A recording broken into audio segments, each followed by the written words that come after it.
Bonjour, c'est Platon. Avant de commencer, n'oublie pas de mettre un like et de t'abonner à la chaîne. Je vous mets au défi de faire dépasser les 20 vues à cette vidéo. Si on y arrive, je fais un striptease. Non! Aujourd'hui, on va parler d'un sujet aussi intéressant qu'impossible à illustrer sans se faire strike sur YouTube, Celestia Vega. Celestia est une streameuse et youtubeuse américaine qui fait de temps en temps parler d'elle.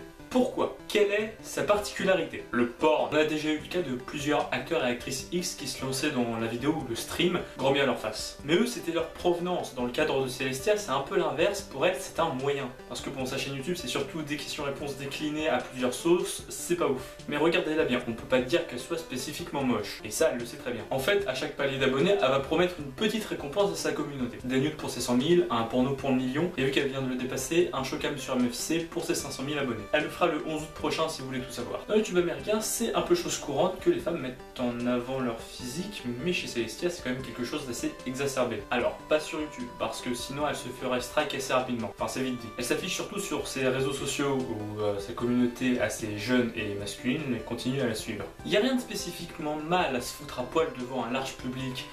Mais quand ce large public est jeune, ça commence à devenir dérangeant. Certains esprits nous feraient part de leur lumière en la qualifiant de salope. Une belle brochette de cons. Le comportement, cette utilisation d'elle-même relève quelque chose que tout le monde voit, que tout le monde critique, mais que au final très peu de personnes combattent. Ça fait des millénaires que l'homme compte sur ses doigts, mais on est encore en 2017 et il continue à compter sur sa bite. Il est amusant de voir que malgré tout ce qu'on dit sur le génie humain, eh bien on continue à être gouverné par nos instincts. Quelles que soient ses ambitions, elle sait se servir d'elle-même pour tracer sa route et, de manière plus ou moins directe, faire parler d'elle. Sa manière d'agir induit une polémique constante. Ce qui nous amène à deux petites questions qu'on se pose toujours face à un contenu à la morale douteuse. Faut-il davantage blâmer le créateur ou sa communauté? Et surtout, vous la préférez en brune ou en blonde?